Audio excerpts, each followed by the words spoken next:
Bismillahirrahmanirrahim. Assalamualaikum warahmatullahi wabarakatuh.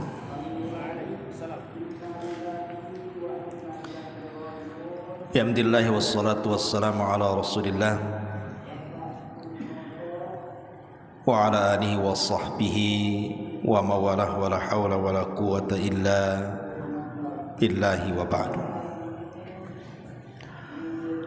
Alhamdulillah, segala puja dan puji hanya milik Allah subhanahu wa ta'ala.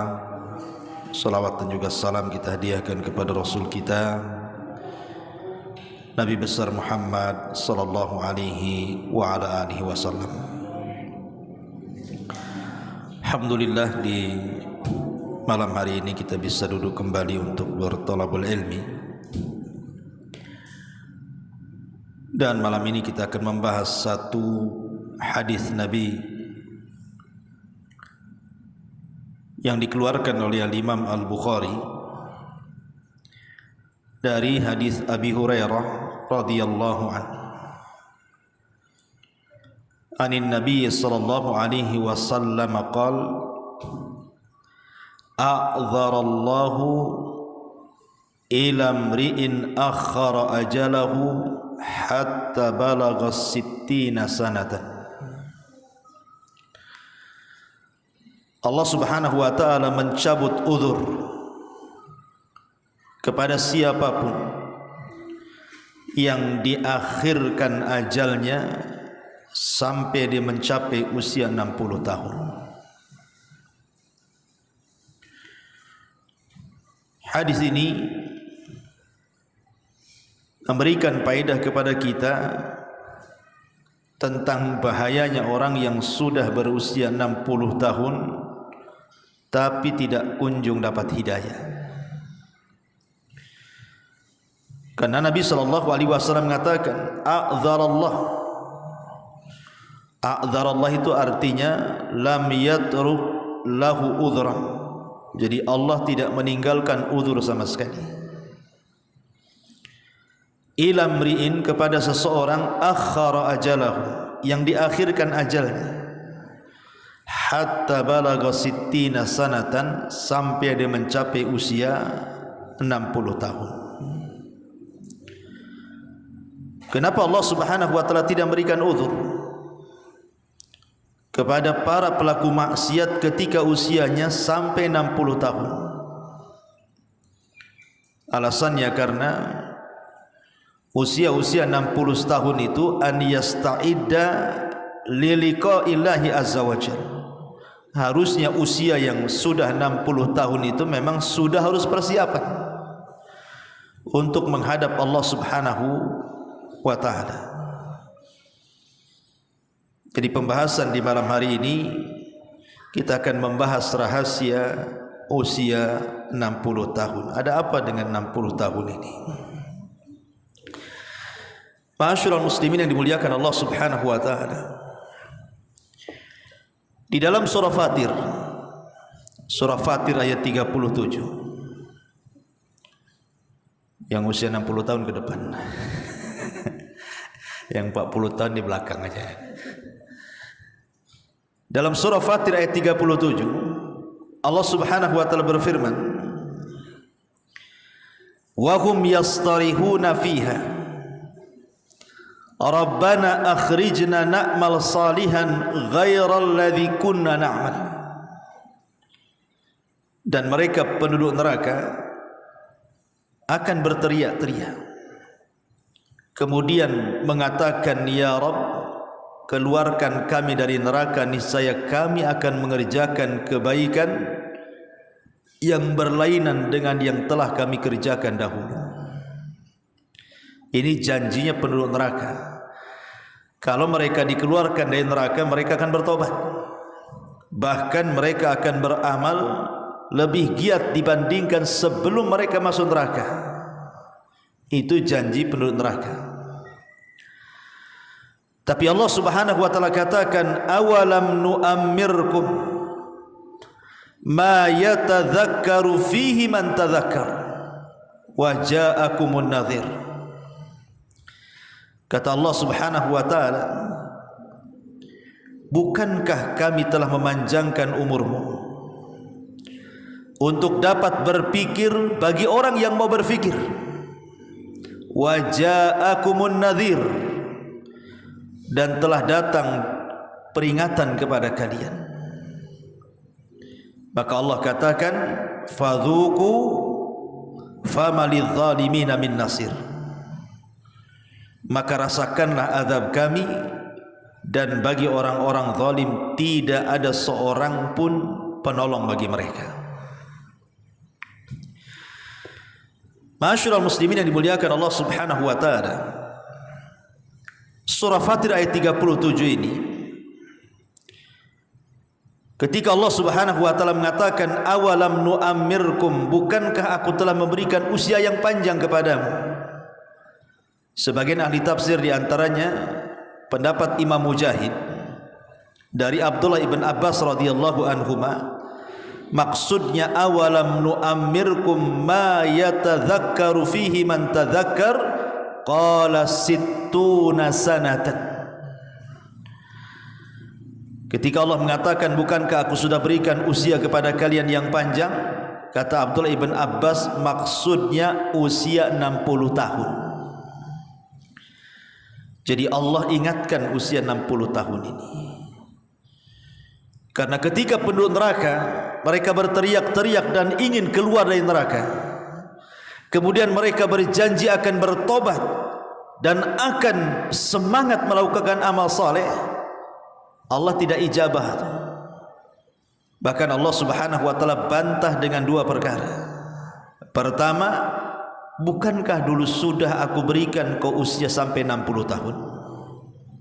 Yang kedua, waja'akumun nadhir, dan sebelum aku wafatkan dirimu sudah datang peringatanku kepada kalian. Jadi kalau kalian kemudian masuk neraka, ya salah sendiri. Ma'asyiral muslimin yang dimuliakan Allah Azza wa Jalla, kenapa usia 60 tahun ini kalau mereka tidak dapat hidayah, maka mereka rentan untuk masuk ke dalam neraka? Ada sebuah hadis Nabi SAW mengatakan, thalathun la yangdurullahu, thalathun la yukallimuhumullahu yawmal qiyamah wa la yangduru ilaihim wa lahum adzabun alim, kata Rasul. Ada 3 kelompok yang nanti pada hari kiamat tidak akan diajak bicara, pada hari kiamat tidak akan dipandang Allah, bahkan pada hari kiamat Allah sediakan azab yang pedih. Kemudian Rasul menyebut salah satunya apa?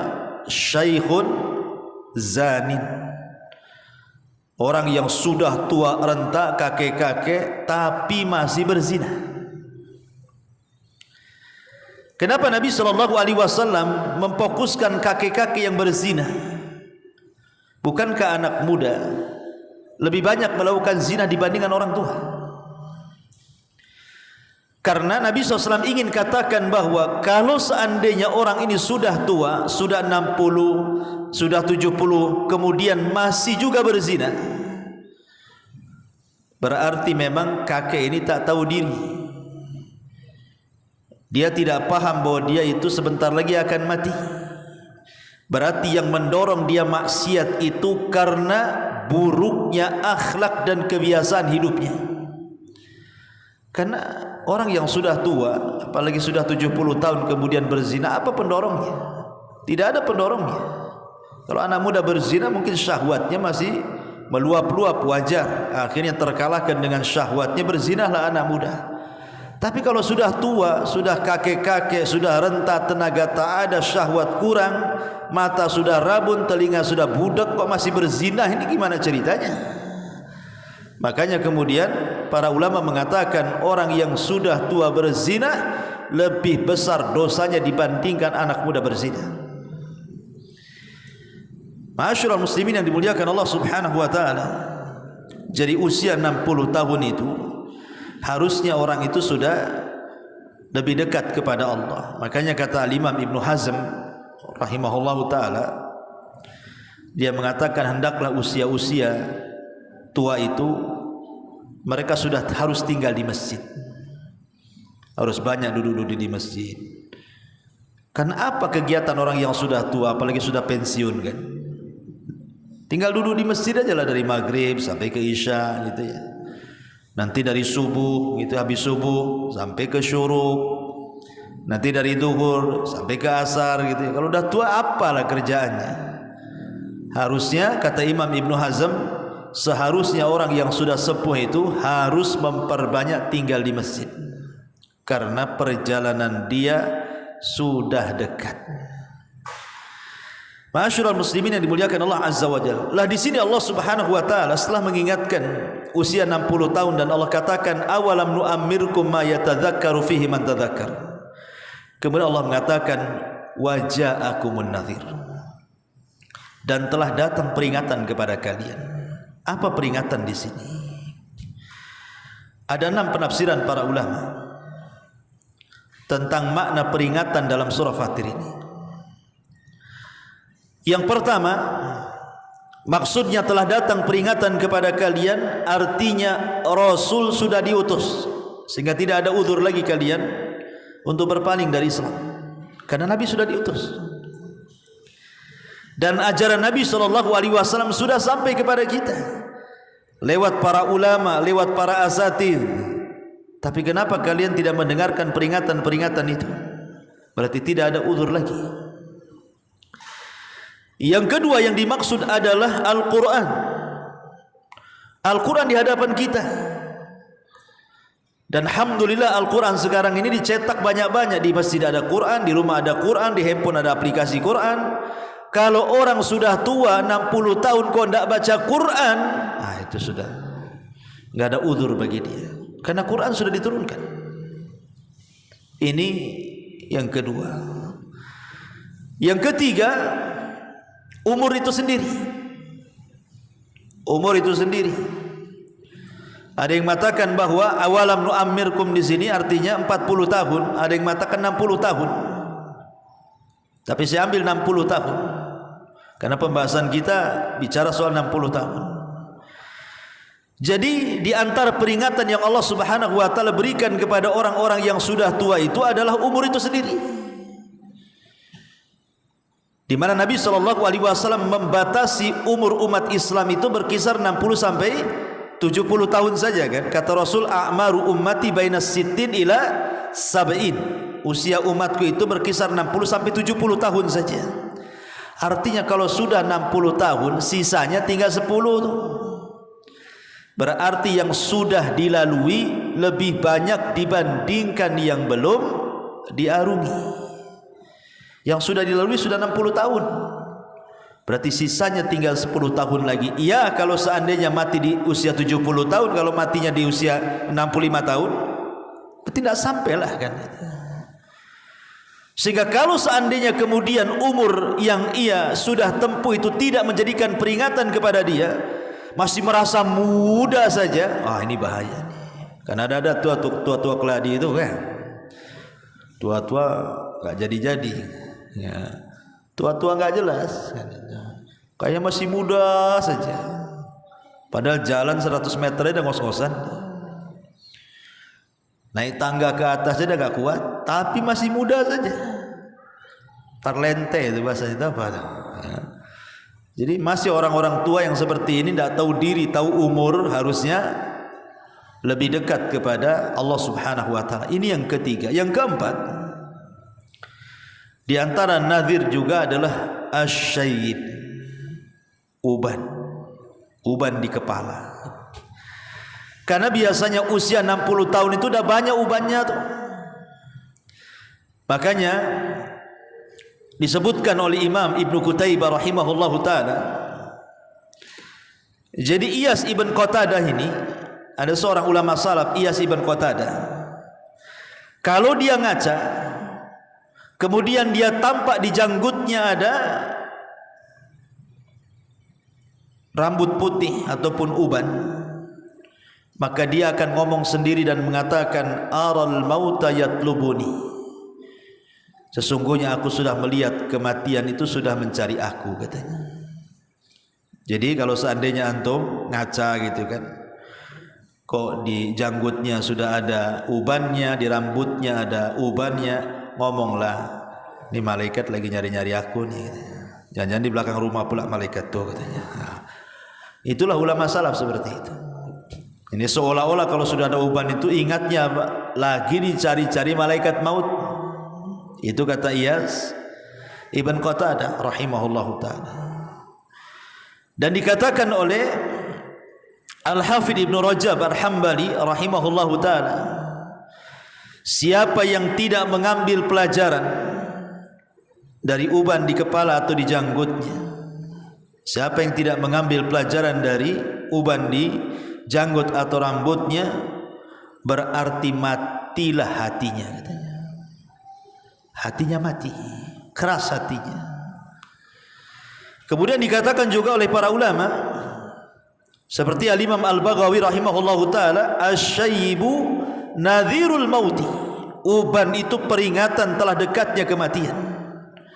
Dan yang lain mengatakan asyaibu awwalu marahilil maut, bahwa rambut putih itu awal dari tingkatan-tingkatan telah dekatnya kematian orang itu. Makanya kita lihat kisah Nabi Ya'qub alaihi salam ketika didatangi malaikat maut kan. Apa kata Nabi Ya'qub? Kenapa kau tidak utus alamat kepadaku biar aku tahu bahwa aku akan meninggal? Maka kata malaikat maut, kan sudah, Allah sudah utus 3 alamat lagi kepadamu katanya. Kata Ya'qub, apa itu? Maka malaikat maut mengatakan, putihnya rambutmu, bungkuknya badanmu, dan lemahnya fisikmu katanya. Itulah tanda-tandanya. Kalau sudah rambut beruban semua, kemudian badan mulai membungkuk dan sudah tidak lurus lagi, kemudian fisik mulai melemah dan tidak punya kekuatan lagi, itu tanda-tanda. Tanda-tanda bahwa malaikat maut sudah dekat-dekat. Ini yang keempat. Kemudian yang kelima, di antara nadir adalah mautul aqarib. Banyaknya orang yang meninggal di sekitar kita. Rata-rata kalau usia 60 tahun ikhwan, itu rata-rata pasti dia akan kehilangan kawan-kawannya kan. Karena rata-rata kawan-kawannya sudah meninggal tuh. Mungkin kawan yang tahun kemarin masih ngopi, masih ngeteh, masih nguaci, masih apa gitu ya depan kita itu, tiba-tiba ada pengumuman inna lillahi wa inna ilaihi raji'un. Dan pasti juga kalau ketemu nih sesama kawan yang usia 60 tahun, pasti pertanyaannya, si kawan masih hidup enggak? Itu pertanyaannya. Masih hidup enggak si kawan itu? Pertanyaannya hidup mati aja itu. Nah, tapi kalau seandainya masih anak-anak muda kan, kalau ketemu kawan enggak mungkin lah cerita hidup mati. Paling kerja apa dia? Itu kalau masih muda-muda kan. Tinggal di mana? Itu kalau masih muda-muda. Kalau sudah 60 tahun ketemu kawannya, pertanyaan cuma satu, masih hidup tuh si anu tuh. Dah mati. Innalillahi wa inna ilaihi raji'un katanya kan itu. Artinya bahwa dengan banyaknya kematian teman-teman dia, ya, sudah tidak bisa lagi hanya kenangan saja, ingat nostalgia zaman dulu. Sebenarnya dengan banyaknya kematian teman-teman itu sudah sinyal itu sebenarnya. Itulah nadir, peringatan. Bahwa dengan kawan-kawannya yang banyak meninggal duluan itu, harusnya itu peringatan bagi kita yang usia 60 bahwa kita pun akan seperti dia. Berarti kita tidak jauh lagi itu. Kalau si anu saja sudah mati, kawan satu kelas, berarti malaikat maut yang ngincar-ngincar yang satu kelas. Nah, ini juga nadir, peringatan. Ya, jadi mautul aqarib termasuk juga kematian orang-orang dekat kita, teman-teman dekat kita. Kemudian yang nomor 6 di antara nadir juga adalah al-musibah. Biasanya umur 60 tahun itu sudah melewati musibah. Entah musibah yang mengarah kepada kematian dia. Kan sering kita ini kadang-kadang lagi naik motor, tahu-tahu harusnya mati gitu ya, ketabrak, tapi masih diselamatkan. Harusnya kita masuk pagi tahu-tahu alhamdulillah tidak apa-apa. Ketika ngantuk harusnya nabrak, tahu-tahu tidak nabrak. Itu kan musibah tuh. Sebenarnya itu sinyal-sinyal tuh yang kayak gitu tuh. Dan usia 60 tahun itu sudah biasanya seperti itu. Karena apa? Pandangan sudah rabun, pendengaran juga sudah kurang, kekuatan fisik pun sudah mengurang. Kadang-kadang kalau jalan pun kadang-kadang mudah jatuh. Sudah banyak musibah tuh biasanya. Dengan berbagai macam komplikasi penyakit di badan dia saja, itu sudah dekat-dekat tuh. Karena usia 60 tahun itu biasanya kalau ngobrol dengan kawannya, itu bukan soal penyakit, tapi soal fasilitas rumah sakit. Ya kan? Kalau dulu kalau 40 tahun ialah soal penyakit. Mana? Asam urat, gula, kolesterol. Itu 40 tahun. Kalau 60 tahun fasilitas rumah sakit biasanya. Jangan di situ, di sana bagus rumah sakitnya. Itu yang dibicarakan tuh. Di sana pakai BPJS semua luar biasa penanganannya. Nggak ada lagi cerita penyakit, cerita fasilitas. Lah ketika kemudian cara bicaranya saja sudah beda tuh kan. Bukan lagi cerita penyakit, cerita fasilitas. Harusnya itu sebenarnya peringatan keras. Bahwa sebenarnya tinggal sejengkal lagi hidup dia tuh sebenarnya. Makanya Allah Subhanahu wa taala katakan waja'akumun nadhir. Bukankah telah datang peringatan kepada kalian? Rasul sudah diutus, Quran sudah ada di hadapan kita. Kemudian juga apa tadi? Umur sudah 60 tahun. Kemudian kepala janggut juga sudah berubah. Kemudian banyaknya kematian teman-teman sebaya dia. Kemudian juga banyaknya musibah, penyakit dan macam-macam. Kalau tidak menjadi peringatan bagi dia, ini memang orang tua tak tahu diri nih kayak gini nih. Kalau 6 perkara sudah ada loh, kok nggak sadar gitu ya. Memang su'ul khotimah itu. Persis seperti sabda Nabi SAW di awal tadi, a'dzarallahu ilamri'in akhara ajalahu hatta balagha sittina sanatan. Allah mencabut uzurnya kepada siapapun yang diakhirkan ajalnya sampai usianya 60 tahun. Kalau dia berbuat maksiat, Allah tidak akan terima uzurnya. Kok sudah tua masih maksiat pula, masa saya kasih uzur, kata Allah? Tidak bisa ya. Makanya kemudian kenapa penduduk neraka itu berteriak-teriak, mereka meminta agar dikeluarkan di neraka dan berjanji untuk beramal saleh, tapi Allah mengatakan awalam nu'ammirkum ma yatadzakkaru fihi man tadzakara. Sudah ku kasih 60 tahun umurmu dan peringatan sudah datang kepadamu, kok kita tidak bertobat? Seolah-olah Allah ingin katakan seperti itu. Ma'asyiral muslimin yang dimuliakan Allah Subhanahu wa taala, makanya jangan lagi cerita usia 60 tahun.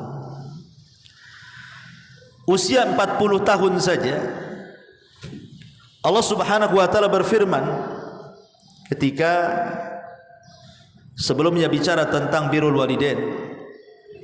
Kemudian Allah Subhanahu wa taala mengatakan hatta idza balagha ashuddahu wa balagha 40 sanatan qala rabbi auzi'ni an ashkura ni'mataka allati an'amta 'alai wa 'ala walidayya wa an a'mala salihan tarda wa aslih li fi dzurriyyati inni tubtu ilaika wa inni minal muslimin. Ya, surah Al-Ahqaf ya. Jadi Allah Subhanahu wa taala ketika bicara soal birrul walidain, ayatnya kan sebelumnya kan bicara soal birrul walidain itu. Kemudian setelah bicara tentang apa namanya keutamaan seorang ibu yang di situ hamil, kemudian melahirkan, kemudian menyusui, kemudian ayatnya bersambung kepada dan apabila anak itu sudah mencapai usia 35 tahun, kemudian sampai kepada 40 tahun, maka hendaklah dia mengatakan Rabbi auzi'ni an ashkura ni'mataka allati an'amta alayya. Ya Allah, anugerahkan kepadaku agar aku bisa bersyukur akan nikmat yang kau anugerahkan kepadaku. Usia 40 tahun saja Allah Subhanahu wa taala sudah sindir dalam Quran itu. Harus banyak-banyak bersyukur. Kenapa? Karena usia 40 tahun itu hampir seluruh nikmat Allah sudah Allah anugerahkan kepada kita. Rata-rata usia 40 tahun itu sudah punya pasangan, sudah punya istri, sudah punya suami. Rata-rata 40 tahun usianya itu sudah punya anak biasanya, sudah punya pekerjaan, sudah punya rumah walaupun ngontrak, sudah banyak kawan-kawannya, sudah banyak pengalamannya, otaknya pun sudah jalan, emosionalnya sudah berkurang dan begitu seterusnya kan. Artinya usia 40 tahun itu sudah banyak nikmat. Makanya kenapa risalah juga diberikan kepada Nabi SAW di usia 40 tahun kan? Lah Allah ingatkan di usia 40 tahun itu agar kita banyak bersyukur. Apalagi usia 60 tahun yang sudah jelas-jelas sudah banyak cucunya tuh. Tapi betapa banyak orang-orang yang usia 60 tahun itu. Saya kenal satu orang pembisnis itu di Batam ini, usianya sudah 60 tahun lebih tuh. Tapi kalau cerita dunia ikhwan kayaknya enggak mati dia itu. Kalau udah cerita dunia bisnis itu kayaknya enggak akan mati dia itu. Dia kalau cerita, Ustaz saya lagi buat cabang di daerah Kalimantan katanya. Ini lagi buat surat-suratnya katanya. Kami sudah urus, insyaallah mungkin di sana lebih besar lagi katanya. Usahanya sudah banyak. Kalaupun dia nganggur, kalau saya lihat dari segi harta dia itu 7 turunan enggak habis tuh. Usia dia sudah hampir 70. Tapi kalau cerita bisnis, Masya Allah, kayaknya nggak mati-mati mungkin perasaan dia itu. Kan gitu ya. Harusnya usia-usia seperti ini sudahlah kasihkan ke anak-anaknya kan itu ya. Nggak usah dia sibuk sana sini. Karena dia tidak tahu usia dia itu tinggal sedikit. Kalau kemudian dihabiskan untuk cari dunia, kapan cari akhiratnya? Jangankan itu, sering saya nasihati, kadang-kadang ada anak yang tak tahu diri kan. Kadang-kadang ayahnya, ibunya disuruh merawat cucunya sampai mati sibuk dengan cucunya, sehingga enggak sempat ke masjid, enggak sempat zikir, enggak sempat salat duha karena sibuk dengan cucunya. Harusnya kan orang-orang yang sudah dekat kira-kira berapa tahun lagi mau mati itu kasih kesempatan dia beribadah. Kalau bisa anak yang baik itu dorong, Pak, Bu, ke masjid, zikir, tasbih, salat duha, salat malam, salat witir, harusnya kan didorong kan gitu. Supaya Allah berikan kesempatan dia husnul khatimah. Lah di sini Allah Subhanahu wa taala yang usia 40 tahun saja sudah diingatkan supaya apa? Bersyukur akan nikmat Allah. Apa sih arti syukur itu dan apa rukun syukur itu? Rukun syukur itu salah satunya adalah mengakui bahwa nikmat itu datang dari Allah. Dan yang kedua, membelanjakan nikmat itu di jalan Allah. Lah usia 40 tahun otomatis kan sudah punya harta tuh. Karena sudah punya pekerjaan rata-rata kan usia 40 tahun itu. Sudah punya pekerjaan, sudah punya istri, sudah punya anak, sudah macam-macam, bahkan sebagian mereka sudah sukses lah gitu. Lah Allah hanya minta bersyukur kalau memang ada waktu gunakan di jalan Allah. Kalau ada harta gunakan di jalan Allah. Kalau ada peluang gunakan peluang-peluang itu di jalan Allah. Supaya betul-betul manfaatlah umur itu. Lah apalagi umur 60 tahun. Makanya Rasul mengatakan dalam sebuah hadis, khairukum man tala umruhu wa hasuna, buruk kalian man tala umruhu wa sa'a amaluhu, panjang umurnya buruk pula amalnya. Itu seburuk-buruk orang. Ma'asyiral muslimin yang dimuliakan Allah Subhanahu wa taala. Maka dari sini kita perlu mengambil ibrah pelajaran tentang pentingnya memanfaatkan waktu. Ada satu perkataan yang bagus sekali dari Abdullah ibn Mas'ud radhiyallahu an. Abdullah ibn Mas'ud radhiyallahu an. Apa kata Abdullah ibn Mas'ud radhiyallahu an? Dia mengatakan, ma nadimtu, kata Abdullah ibn Mas'ud, ma nadimtu ala syai'in, tidaklah aku menyesal terhadap sesuatu, kata Abdullah ibn Mas'ud, ma nadimtu ala syai'in nadami, tidaklah aku menyesal akan sesuatu ketika matahari itu telah terbit yang sebelumnya tidak terbit. Kemudian dia mengatakan naqasa fihi ajali wa lam yazid fihi amali. Ma nadimtu ala syai'in nadami ala yaumin gharabat syamsuhu naqasa fihi ajali wa lam yazid fihi amali. Aku tidak pernah memiliki penyesalan yang dalam, kata Abdullah bin Mas'ud, dibandingkan dengan penyesalanku akan berlalunya satu hari dalam hidupku, tetapi amalku tidak bertambah sementara usiaku makin berkurang. Kata Abdullah bin Mas'ud, aku paling menyesal nih kalau satu hari ini kok enggak ditambah, kok sama aja amalan sekarang dengan kemarin. Amalan sekarang dengan minggu kemarin kok sama saja, enggak ada tambah-tambahnya gitu. Aku menyesal karena lewat satu hari seolah-olah lewat umur dia. Makanya Hasan Al-Basri rahimahullahu ta'ala, dia mengatakan, ya ibna Adam innama anta ayyam, wahai anak Adam, engkau itu hanya bagikan hari-hari. Fa idza dhahaba yaumun dhahaba ba'du, kalau sampai satu hari lewat dari kamu, berarti dari badanmu juga sudah berlalu. Kita ini ibarat hari, berarti kalau satu hari lewat berarti telah hilang sebagian badan kita. Makanya dia mengatakan adraktu aqwaman kanu ala awqatihim ashadda minkum hirsan ala darahimikum wa dananirikum. Kata Hasan Al-Basri, aku mendapatkan sebuah kaum di mana mereka memanfaatkan waktu-waktu mereka itu lebih besar dibandingkan waktu mereka mengurus dirham dan dinar kalian. Tentu karena Hasan Al-Basri kan seorang tabi'in, berarti cerita sahabat ya kan. Jadi kalau dia mengatakan aku mendapatkan sebuah kaum yang waktu-waktu mereka sangat berharga dibandingkan dinar dan dirham, itu maksudnya para sahabat. Ya, jadi para sahabat itu mereka lebih mementingkan kehidupan akhirat dibandingkan kehidupan dunia gitu maksudnya. Kalau kita kan terbalik kan gitu ya. Kalau kita lebih banyak mengurus dinar, lebih banyak mengurus dirham, tapi lebih sedikit mengurus akhirat. Itulah kebalikannya kita. Ma'asyiral muslimin yang dimuliakan Allah Azza wa Jalla. Makanya dia mengatakan ada satu kaum yang mereka bersih keras di dalam memanfaatkan waktu-waktu mereka dibandingkan dinar dan dirham mereka. Lihat Abdurrahman bin Auf.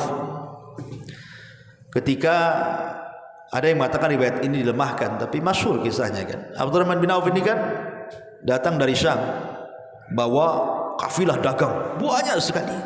Saking banyaknya kafilah dagang itu, karena kan dipanggul dengan unta. Lah unta ini menginjak padang pasir, akhirnya jadi debu lah. Kemudian dihempas angin sampai debunya menutup kota Madinah. Jadi Aisyah radhiyallahu anha mengatakan, kenapa Madinah tertutup debu? Maka orang-orang mengatakan itu kafilahnya Abdurrahman ibn Auf katanya. Wah, berarti kan banyak itu kan hartanya Abdurrahman bin Auf itu, debunya saja menutup Madinah. Kata Aisyah radhiyallahu anha, sampaikan kepada dia, aku mendengar Nabi SAW bersabda bahwa dia akan masuk surga dengan merangkak katanya. Sampailah kepada Abdurrahman bin Auf, kata dia apa? Aku tidak mau merangkak katanya. Aku ingin lari dan ku infakkan semua hartaku katanya. Semua diinfakkan. Ya, walaupun riwayat ini setelah diteliti lemah gitu riwayatnya.